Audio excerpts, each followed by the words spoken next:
I look back at that time and I feel like I was watching somebody else's porno movie, you know what I mean? My attitude hasn't changed a bit. It's probably why I'm the only single guy left in the band, because no woman wants to put up with me, you know? It all works out, you know? Hopefully, somehow, you know? Alexis on Fire, Papa Roach, Wolf Mother, Chris Cornell, Fall Out Boy, Lily Allen, Korn, Deftones. And you're watching the Adler Cast. Now you've heard the expression party like a rock star before, right? What does that actually mean? An abundance of sex, drugs, and alcohol? Spending a ridiculous amount of money on debaucherous behavior with absolutely no regard for future consequences? Yeah, basically that's pretty much it in a nutshell. That's what it comes down to. Here's the trick though. Musically speaking, if you suck, it ain't gonna last very long. Whereas if you're great, that party can last forever. Luckily for today's guest, he's regarded as one of the greatest drummers in rock history. His party's still going pretty strong. My name is Brian Adler, and today we've got Matt Sorum on the Adlercast.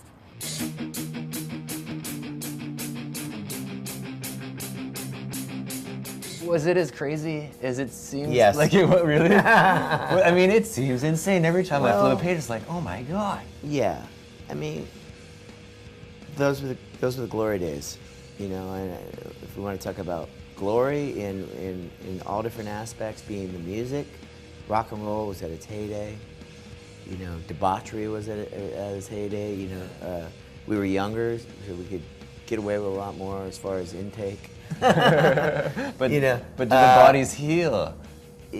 Well, they heal, but they heal scarred. I look back at that time and I feel like I was watching somebody else's porno movie. You know what I mean? It's like it was just like unbelievable. But you know what? I mean, my brothers Duff and Slash, especially, who I spent most of the time with then, we were like a gang.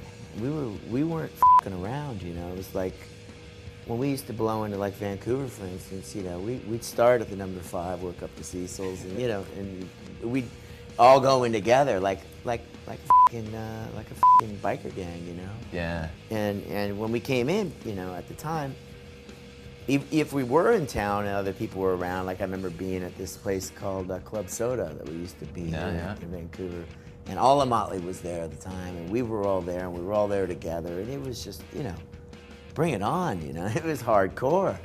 And, you know, we didn't have to get up till 2 or 3 o'clock in the afternoon, so what do you got to lose? Yeah. Did you think about repercussions at the time? I mean, No. Never? No, we dodged bullets and fires and, you know, explosions. And, Yeah. you know, I remember getting chased by a couple of Hell's Angels here once, you know, Is that right? because I accidentally ended up with one of their girlfriends. So, you know, sorry, man, like, here's 2 free tickets to the concert. They're like, okay, cool, you know. You know, it saved me, but, you know, sure, I mean, there was very many close calls in those days because we did push it to the limit. And it's not that we felt we had to do it, that's just what we were, and it was very, very honest, you know. What do you think about that now? I mean, that you can reflect on it. What do you think of, I don't know, 25-year-old Matt? Well, I still act 25. That's probably, you know, the only difference is now I just have to make sure I get a little bit more rest. Because, you know, I f***ing love rock and roll, you know, and you know what? I mean, I'll f***ing do whatever it takes. I don't give a f***. My brother Duff, he has a family now, and he's 100% f***ing family, but when he's on stage, he's 100% rock and roll.